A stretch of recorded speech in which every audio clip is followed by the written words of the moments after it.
Calling 2024 CR 007456, State versus Gustavo Jimenez. Can I have parties announced? Brandon Brady for the state. Rene Munoz on behalf of Mr. Jimenez. And are you Mr. Jimenez? Yes. Counsel, have you received all discovery? Did you review it with your client? Yes, Your Honor, that's correct. Court will find that the state is in compliance with discovery. Mr. Jimenez, did you review the true bill of indictment with your attorney? Did you understand it? Yes, Your Honor. Counsel, do you waive the reading? Yes, Your Honor. State, are you proceeding on the indictment as presented? Judge, we have a few amendments to talk about before that. The state will still be making oral motion to amend count 3 of the indictment, specifically that in between where it says cause bodily injury to, and then hereafter style the complainant, it should read Oryan, Oryan, Summer. 1 second. Of course, Judge. Okay, now I'm ready. Okay. It should read Oryan, Oryan, Summer, like the season, Sky, SKY, and then Herring, HERRING. All right. Any objections to that amendment? No objection from the defense, Your Honor. All right. Mr. Gustavo Jimenez, you understand that is a substantive change to the indictment? Yes, ma'am. Knowing that, do you still wish to proceed? Yes, Your Honor. All right. And the court will note for the record that the state is adding that to count 3, but in count 1, it does have that name listed as the complainant. So the court is going to also find that the defense is on notice that that's the name of the complainant as it appears in count 1 as well. Understood, Your Honor. All right. So now that that amendment has taken place, are you proceeding only on count 3? Yes, Judge. We'll be proceeding solely on count 3 and waiving and abandoning the remaining counts. No objection. All right. Did you review the court admonishments with your attorney? Did you understand it and sign it in all the appropriate places? Yes, Your Honor. You're charged with assault of a pregnant person as a 3rd-degree felony. Range of punishment is anywhere from 2 to 10 years in the prison and up to $10,000 fine. If you have a plea with the state, the court does not have to follow your plea. If the court does not follow your plea and gives you more than you bargained for, the fact that you entered a plea will not be used against you, and you will be allowed to withdraw your plea. You have a right to jury trial, a right for you or your attorney to cross-examine and confront any witnesses the state would call, and the right to remain silent. By entering this plea, you're giving up those rights. Did you intend to give up those rights and enter into a plea in this case? Yes, Your Honor. Counsel, has your client been able to provide you with any defenses? He has, Your Honor. Do you believe he has a rational as well as a factual understanding of the charges against him? In my opinion, he does. Do you believe he's currently competent and was legally sane at the time of the offense? That's correct, Judge. And if I just may speak briefly on that topic, I've been able to communicate reasonably and clearly with my client ever since he's been deemed restored. He was at the Kerrville State Hospital for competency restoration services. In my opinion, that treatment did take. He was deemed competent and referred back to this court. In discussing the case strategy and the possible disposition of this matter, my client has notified me he wishes to waive the defense of insanity and proceed with the plea at this time, as he's competent at this time, and he does wish to make that waiver, and which is knowingly and voluntarily made. All right. Mr. Jimenez, has anyone threatened you, coerced you, or placed you in fear to get you to enter the plea? No, Your Honor. Anyone promised you anything other than the plea? No. Are you satisfied with the way you've been represented? No, well, here's the thing. I understand that sometimes people want certain things, but I always tell people a defense attorney can't force the state to give somebody what they want, right? I could have got NGRI since my offense was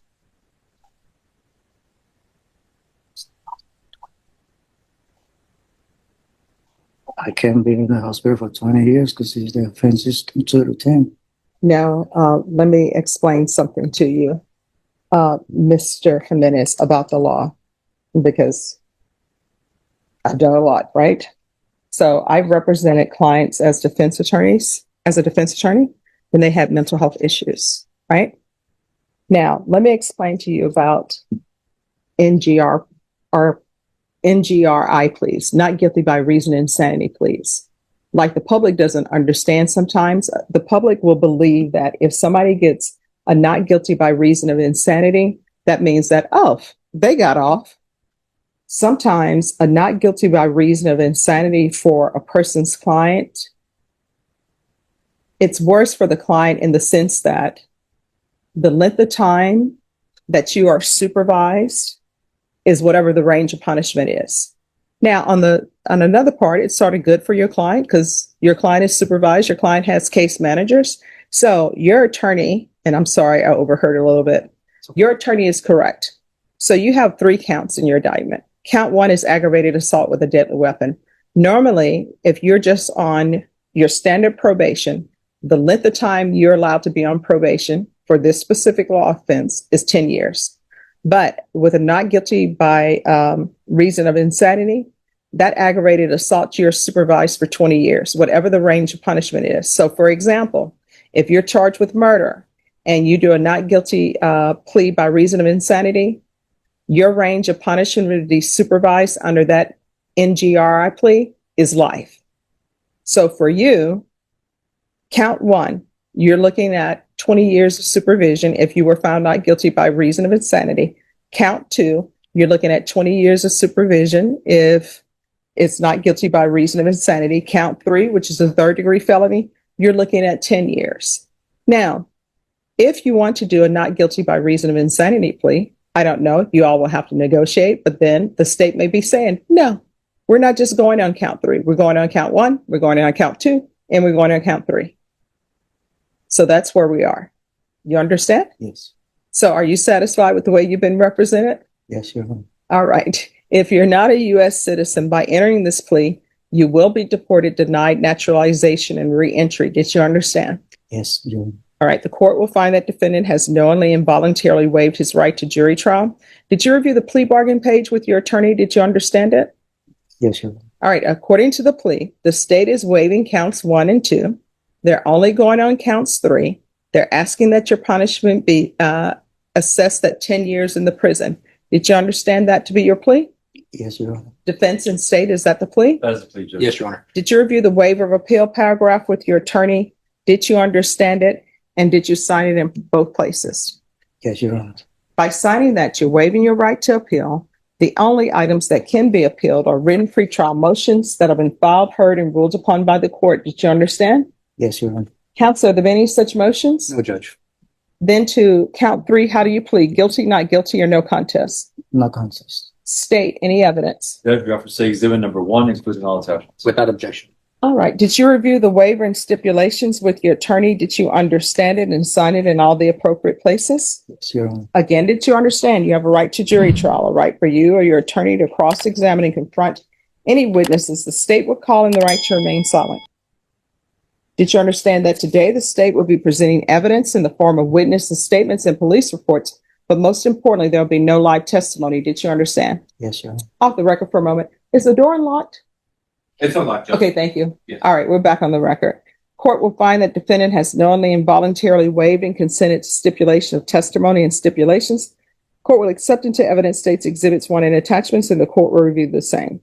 After reviewing states exhibits 1 and attachments, the court will find there is sufficient evidence to find you guilty, and the court will find you guilty. Are we proceeding with sentencing? Yes, Your Honor, if we may. Anything you wish to say on behalf of your client? Well, Judge, Mr. Jimenez has been in custody ever since his charge. He's been battling competency issues. He was in custody about 300 days before he got transferred to the Kerrville State Hospital, at which time he was restored to competency. They can come in. He successfully completed those days at that Kerrville State Hospital from February 11th, 2025 to July 17th, 2025. We'd be asking the court to grant credit for his treatment that he was getting for competency restoration. My clients did learn a lot, and he has come a long way once I first got the case to how he is now, understanding the court proceedings. He did tell me that he does suffer from degenerative disc disease, and he wanted me to let the judge know about that to see if there's any way that TDCJ could be made aware of that in advance. I told him I had never made that request of the court, but that the judge here, Miss Stephanie Boyd, would be able to opine as to that, and he seemed comfortable with that, Judge. But he wanted me to tell you about that issue that he has with his physical health. His mental health has come a long way, which I think reading the offense report, the court is able to grasp a better sense of the things that he was dealing with. But we're asking the court to respectfully accept the plea offer recommendation from the parties, and to give him credit for all the time he's entitled to. Okay. So after reading the police reports and everything, I understand that there were more issues that were going on with you, that this wasn't something you just did because it was, oh, let me just hurt somebody. So I understand.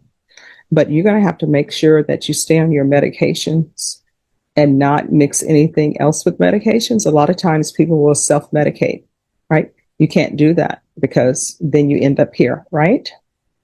So I'm going to find you guilty.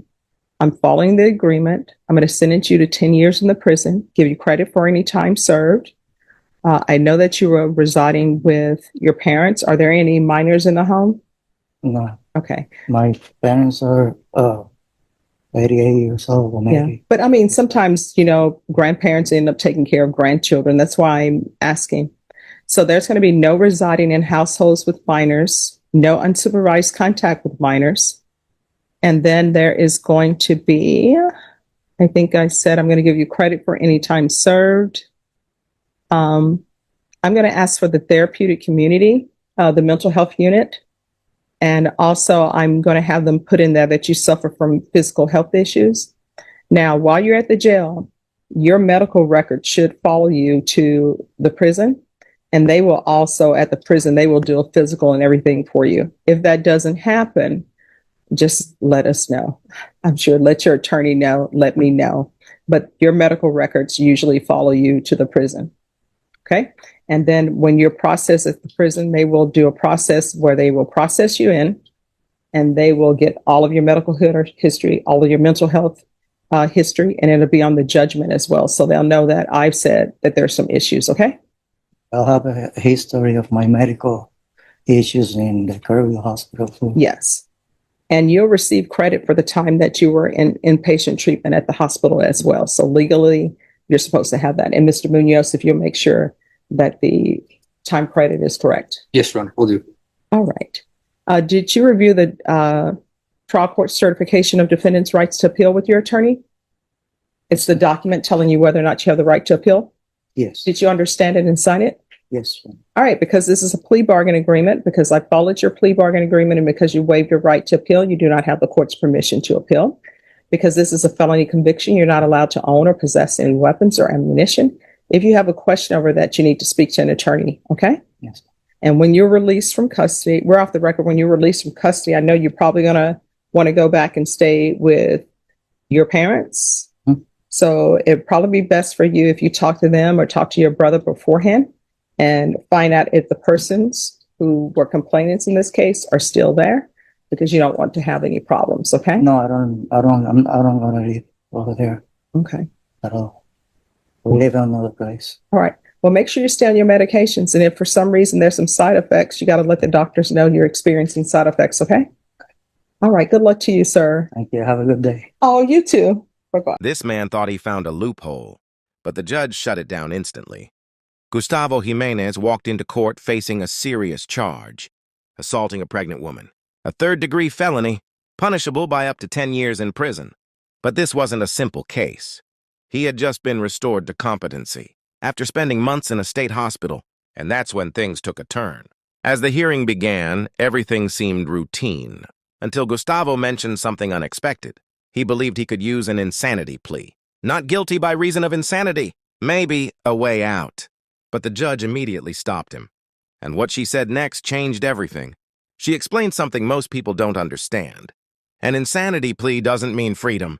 In fact, it can be worse than prison. Instead of a fixed sentence, you could be under state supervision for decades, even life. For Gustavo, that meant up to 20 years of control. instead of a limited prison term. In that moment, reality hit hard. The courtroom went silent. Even his own lawyer had warned him. There was no easy escape. So Gustavo made a choice. He accepted the plea deal. One charge, 10 years in prison, the maximum sentence.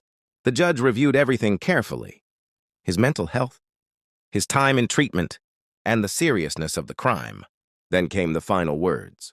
Guilty, 10 years behind bars. But the judge didn't stop there. She ordered mental health treatment and gave him a clear warning.